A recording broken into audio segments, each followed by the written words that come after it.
What's going on, everybody? Wrestlemania just finished, and I don't know how to react right now. My boy Daniel Bryan won, so he got the shirt, everything ready to go, but the streak's over. 21-1. Brock Lesnar defeated The Undertaker at Wrestlemania, something no one else has ever done. And I guess we're just going to start off right there. We're not going to go in order because this is a big deal. Undertaker loses to Brock Lesnar, and when that happened, I didn't know what to do, because at first, like how the referee reacted and how everyone else reacted, I thought like something might have happened. I was like I didn't think it was real. I don't know how to explain what happened, because I wasn't even in the arena when it happened. I was just watching TV. I can't even imagine how it must have felt to be in that arena and watch the Undertaker lose at WrestleMania. Probably that's his last match ever, and if it isn't, good for him. But that match was crazy. It wasn't like a show stealer. It wasn't the show stealer for the match quality. It was just a show stealer because of what happened in the match. Undertaker never loses. Undertaker should never lose, but he lost. And Undertaker, I guess, either he's done or he just thought the streak should be over, and he guess Brock Lesnar, right place, right time, and Brock Lesnar won. Brock Lesnar does his entrance. Undertaker, they did like a video package. Talking about all the different people, and they had coffins for everyone. They actually kind of skipped CM Punk, so I assume CM Punk was there, but they didn't show it on the show. And then there was one that had Brock Lesnar, and then Undertaker came out, walked past it, did some fancy stuff, and the thing blew up. And the Undertaker makes his appearance. He actually had the black hat on, doing a little throwback, took it off, and Brock Lesnar was basically in control for the entire match. In my WrestleMania prediction show, what I said was for it to be a show stealer was for Brock Lesnar just beat the crap out of Undertaker like it was Extreme Rules against John Cena, and he kind of did that. It wasn't as extreme, but he was giving it to the Undertaker. And Undertaker, he was struggling out there. Brock Lesnar gave the Undertaker 2 or 3 F5s. He kicked out both of them, or 2 of them. That third one done the Undertaker in. I don't think Undertaker hit a tombstone. So Undertaker hit I think he won tombstone, and Brock Lesnar kicked out of it. But I'm not really sure, because right now that whole match is a blur to me. All I remember is just that 1, 2, 3, and I was just, oh my gosh, the streak's over, man. I want to go to WrestleMania 31, see the streak, John Cena, Undertaker, or hell, Roman Reigns, Undertaker, something, and that's not gonna happen. I'm probably not even gonna see the Undertaker at WrestleMania, but I really don't know how to react. I'm not got a lost for words. That was just, I don't know if it was an amazing moment, but it was crazy. They just, they did shots of the crowd, and people were like surprised Patrick face, and I don't blame them. Those weren't plants. Those are real people. I believe that, because that's how I felt. Maybe not as the extreme facial expressions, but I was shocked. So, now that we got that out of the way, let's talk about the other matches on the show. And stuff with the pre-show, and the 4, it was actually a little elimination style, so all 4 people, got actions, got pins, stuff like that. Los Matadors were the first ones to go with the ankle lock, and then Ryback got eliminated. And then it was the Usos and the Real Americans. They went back and forth. And there was like a whole big Cesaro section on the opposite of the hard camera. And people were going crazy for Cesaro. And then Cesaro got pinned. Yeah, Cesaro got pinned because he he did something, and then he speared Swagger, and then the Usos got him, and they did a splash. Almost a 4-corner massacre, ready to rumble, but. And then Swagger and Cesaro were arguing. And then Cesaro punched him, or yeah. He did something to him. And then that was it. That was the end of the pre-show. So then we start off the show. And then Daniel Bryan against Triple H. And this match was it was a good match. At first it started off a little slow. I was like, oh, I don't know how this is going to go. But it picked up real quick.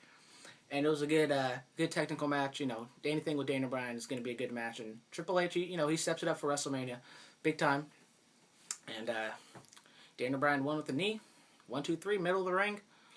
And then he was celebrating, and then Stephanie came out, slapped Daniel Bryan a couple times, and then Daniel Bryan was smiling, and then he smiled at Stephanie, and then Triple H attacked him from behind, and then hung his elbow or his shoulder like around one of the ring posts, and he took a chair and smashed it.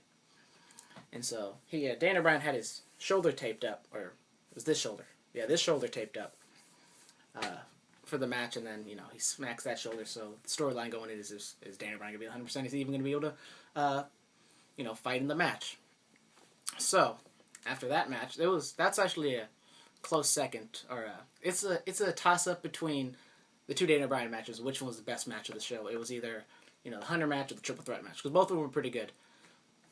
Oh, I don't know how I forgot this, but Hulk Hogan started the show, and he was the host of WrestleMania, so we talked a little bit, and he called this New Orleans, or the Mercedes-Benz Superdome, the Silverdome. Got confused with WrestleMania 3, the Pontiac Silverdome over there in Michigan. And then he said the WWFE network. He caught his slip real quick. And then Stone Cold comes out. Stone Cold said he was going to be WrestleMania 30, but nobody really knew what was going to happen. And then Stone Cold got out. He got a huge pop. Stone Cold didn't come on the ATP. He just had like a BSR shirt and some pants, and he just walked to the ring.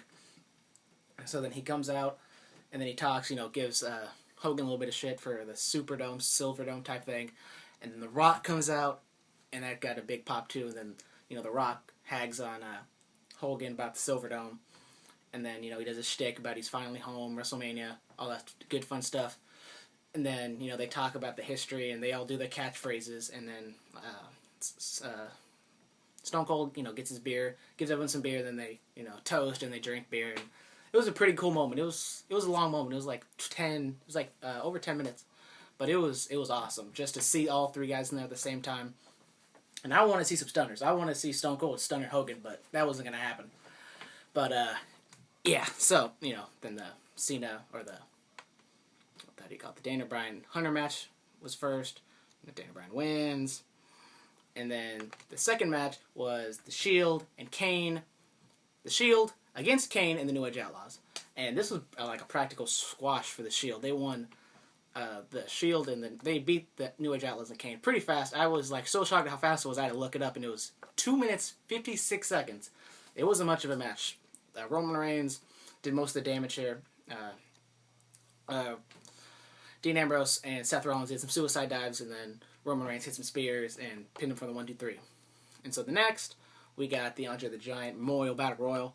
And so I might have thought it was going to be like the Royal Rumble, but, everyone's jam-packed in there. And when I did the show, or when I did the pre-show, or the preview, I said that there was 3 different spots open, and I was wondering who was going to be in there, and there really wasn't any surprises. But Cesaro was in there. That was like the only person I really caught that wasn't announced. And then Yoshitatsu was another one, I think, but I didn't really catch who the third person was, because basically everyone was just jam-packed like sardines in there.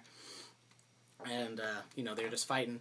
And then it comes down to Cesaro and Big Show. And, once it's Big Show against Cesaro, you pretty much know that Cesaro's going to win. Big Show had, like, the Andre the Giant singlet going on with the one strap. And then they go back and forth a little bit. And then Cesaro picks up Big Show and then throws him over the top rope on Hulk Hogan, Andre the Giant, WrestleMania 3 style. So Cesaro is your first ever Andre the Giant Memorial Battle Royal champion. So he gets a big old trophy. And it was a pretty cool moment, because, the crowd's behind Cesaro. And hopefully it's bigger, better things for Cesaro. Gets a good singles push during the spring and summer. Let's see where he's next year for WrestleMania. And so the next was John Cena versus Bray Wyatt. And Bray Wyatt got a pretty cool entrance. He got the band who plays his theme song out to, they were performing live. They had like some weird masks on, and the lead singer had his face painted and stuff. And then Cena comes out. He just had his normal entrance. He didn't have anything fancy like he usually does. And this was a pretty good match. They were going back and forth. And Cena was, like, making some weird facial expressions. He was making, like, poopy face, He was squinting real hard and stuff. And the match went 22 minutes, 25 seconds. And it was a good match. Because, John Cena, people rag on him that he's not a good worker and stuff like that. But Cena, he has some pretty good matches. And Bray Wyatt ain't the best, but he's pretty damn good. And to end the match, Bray Wyatt took a chair and he, like, slid it to Cena. And then he was like, hit me, hit me, hit me. And then Cena made his weird facial expressions. And then Rowan came up. Because, and earlier in the match, Cena, Roman Reigns style, speared Luke Harper through the barricade where the announcers are. And then, so, he hits Rowan. And then Bray tries to roll him up. He kicks out. And then he gets him into an attitude adjustment. Flips him 1, 2, 3. And then there you go. And then after that match was Undertaker Brock Lesnar. Already talked about that. Streak's over. Shocked. Surprised. Wondering what's going to happen next. Because if Brock Lesnar wins, there's only one time you get to beat the streak. So you beat the streak, you got to make it count. So maybe we'll talk about that a little later. And so then after that match, AJ retained her title. And how long was this match? This match was not very special. Doesn't even have the time on there. So that's how important this match was. Because after the Undertaker's streak gets beaten, any match, or the match that's going to happen right after that, the crowd is just going to shit all over it. And that's basically what they did. You know, they had all the divas in there, and then it was a cluster. And then AJ puts the Black Widow on Naomi, and it was kind of weird how like the angle was, because the way that it looked is that AJ like had Naomi's hand and like made it look like she was tapping, but then on like the other side it looked like she was tapping, so it was kind of weird. So I guess she tapped out because the hand that AJ didn't have, she was tapping with. So yeah, then they did a speech with Paul Orndorff, Roddy Piper, Hulk Hogan, and Mr. T. Reflecting back on, well, not reflecting back, but they were doing like a little skit, to remember about WrestleMania 1. They showed some legends in the crowd: Bruno Sammartino, Harley Race, Bob Backlund, Dusty Rhodes, and Bret Hart. And then the main event, the reason why I wanted to watch this show, and that was Randy Orton against Batista against Daniel Bryan for the WWE World Heavyweight Championship. Randy Orton got the special entrance with the people who the band played him out. Don't know what their name is, but my friend who was watching knows who he is, and I guess he liked it, but I really could care less. So this was a damn good match. As I said, I don't know whether it was gonna if it was Triple H match or the Triple Threat match that was better, but it's really a toss up. And Daniel Bryan was selling the shoulder injury the entire time, and he took this crazy ass bump where they actually had 3 announce tables. They had I think it was a French one, I wasn't really paying attention, and then the Spanish, and then the English one. And so Batista does the Batista bomb, but as he's like throwing him down, Randy Orton's there, and he like does like a backwards RKO. And it didn't really look that good because Randy didn't really catch Bryan. And then when Randy Orton fell through the table, like the monitor was on the other side, so it kind of looked like Randy landed on the monitor, and then his back was kind of bleeding. And so that didn't look too pretty. And then they bring the stretcher out for Bryan, so Bryan's trying to get carted off. And then Daniel Bryan does the whole I'm not gonna, or he gets on the stretcher and like gets sorted out, carted up, and then he takes it off and he's like crawling. And then there's a lot of false finishes. And after the Undertaker gets defeated at WrestleMania, every false finish after this, I'm not taking anything for granted anymore. Because once the Undertaker got beat at WrestleMania, they can pull the rug out from under us at WrestleMania with Daniel Bryan not winning. Because even though once Undertaker won, I knew it was a foregone conclusion that Daniel Bryan was going to win. But there was a spot where Daniel Bryan hit Randy Orton with the knee, and then Batista threw him out, and then he covered Randy Orton, and then Batista covered Randy Orton, and I almost thought it was going to be over. And then, he got him. And then there was another point where I swear he was going to, Daniel Bryan wasn't going to win. I forgot what the other false finish was, but, that damn Undertaker match, you ain't taking anything for granted after that. So, I watched on the WWE Network, and it went off without a hitch. There was no, buffering in and out or stop starting or quality issues like how I talked about in the Hall of Fame, where sometimes it would get a little fuzzy but then come back on. It might have got a little fuzzy with when Daniel Bryan won, hit the running knee, hit the running knee. Or no, he made Batista tap out. I don't know what the hell I'm talking about. So I thought Daniel Bryan was going to beat Randy Orton. So then, Batista has a gripe, and then he can face Daniel Bryan during the spring and the summer. But what do I know? I'm just a stupid mark. And so, Daniel Bryan's, chanting, yes, yes, yes.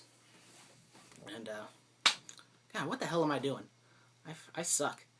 Triple H and Stephanie McMahon come out, and Scott Armstrong comes out, and they try to screw Bryan, and Bryan kicks out. And then Bryan kicks the referee, suicide dives Stephanie and Triple H. Triple H gets a sledgehammer. Daniel Bryan takes it, hits Triple H with a sledgehammer. All 3 of them take it back to the backstage, and and then Daniel Bryan wins. I don't know what the hell I'm doing. I'm bad at description. So I'm sorry. So Daniel Bryan wins. He has all the 2 titles in the air. He's going yes, yes, yes. All the crowd's going yes, yes, yes. I'm sort of going yes, yes, yes because, I'm happy that he won. But I was still shocked the Undertaker lost because once Undertaker lost, I didn't know how the crowd was going to react if they were going to be I knew they were going to care, but I didn't know if they were going to be like, oh, yes, yes, yes. Or if they were going to, really get behind him. They really got behind him because this match was pretty damn good.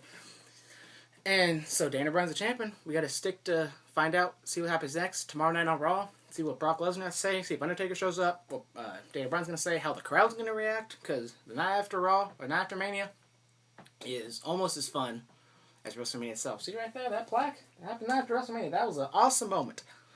And I'm probably going to get that Daniel Bryan plaque. Don't know if they make a Brock Lesnar or Undertaker plaque, but R.I.P. Undertaker. Might get buried in this coffin because he's done. No more streak. 21-1. Comment, subscribe.